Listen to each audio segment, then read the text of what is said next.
리스크, 위험이라고 하는 것은 불확실성으로부터 생겨납니다. 무엇에 관한 거냐면 접근하는 방법이에요. 하나의 문제나 상황에 접근하는 방법에 대한 불확실성이 바로 위험을 수반한다.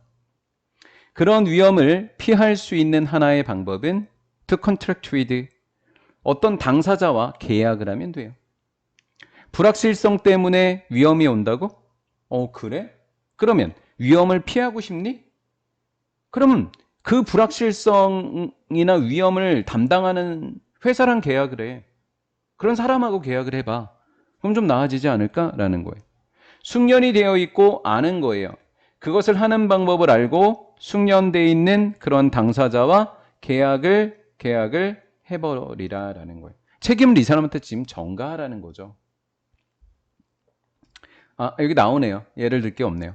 예를 들면 최소화시키는 겁니다. 재정적인 위험을. 연관된 거죠. 무슨 비용? 자본 비용입니다. 도구와 장비. 무엇? 크고 복잡한 시스템. 크고 복잡한 시스템의 생산에 대한 도구와 장비에 대한 자본 비용과 연관이 되어 있는 재정적 위험을 최소화시켜 이런 도구를 갖고 있는 사람들하고 계약하면 되지. 그 회사랑. 그치? 최소화시키고 싶으면 제조업자는 하청을 주면 돼. 서브 컨트랙트. 컨트랙트에다 서브를 붙인 거야. 계약을 밑에다 하는 거니까 하청 주는 겁니다. 무엇? 생산을.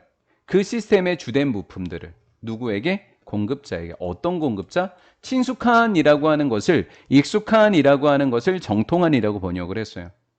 그러한 부품들의 정통한 공급자에게 하청을 주면 됩니다. 그러면 그러한 것은 부품들은 뭐였었을까? 위에 있었나? 그냥 단순히 이건가 보다. 그치? 요건가 보다. 단순히 도구와 장비와 관련된 거였나 봐. 여기까지 가기에는 뭐가 없어. 이렇게. this. 이것은 덜어줍니다. 제조업자들에게. 이게 relive라고 하는 단어가 relieve A of B가 돼요. relieve A of B가 돼요. 제조업자에게 재정적 위험을 덜어줍니다. 그 재정적 위험이라고 하는 것은 연관된 거예요. 도구와 장비. 뭐 하는 데 있어서 이러한 컴포넌트, 이러한 부품들을 생산하는 데 있어서 생산하기 위한 도구와 장비와 관련된 재정적 위험을 그 제조업자에게 뭐 해주는 거예요? 덜어줄 수 있어요. 왜? 이 제조업자가 도구와 장비가 부담스러워서 하청을 줬거든. 그러니까 부담이 덜어지겠지.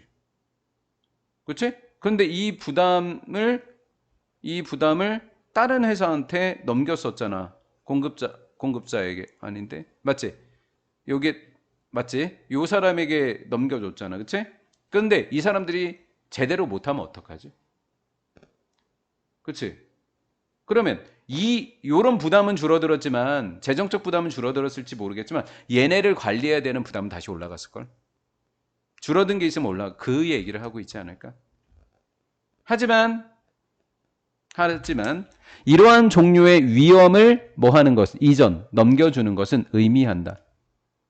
또 다른 종류의 여기 위험이 빠져 있는 거죠. 또 다른 종류의 위험을 뭐 하는 거예요? inherit, 이어받는 거예요. 이어받게 된다라는 거예요. 하청준 애들의 책임을 내가 져야 되는 거예요. 이어받게 된다라는 거죠.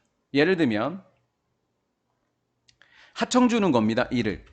그 부품들에 대한 일을 하청주는 것은 제조업자들을 어떤 지위 속에 집어넣게 돼요. 뭐 할 수밖에 없게 되는 거예요? relying on. 자기 있네 회사가 아니라 밖에 회사니까 뭐라고 불러야 돼요? 외부인이라고 부르는 겁니다.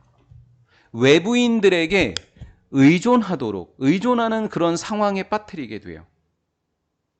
그러면 외부인들에게 의존한다는 이야기는 다른 부담이 생기는 거죠. 선행사가 아웃사이더가 아니라, 이게 선행사가 아니라 안문장 전체 다라는 거예요. S 붙었으니까. 어떤 위험을 증가시키는 건데 연관되어진 겁니다. 무엇과? 품질관리, 일정관리, 성능관리. 무엇? 엔드 아이템이니까 완제품.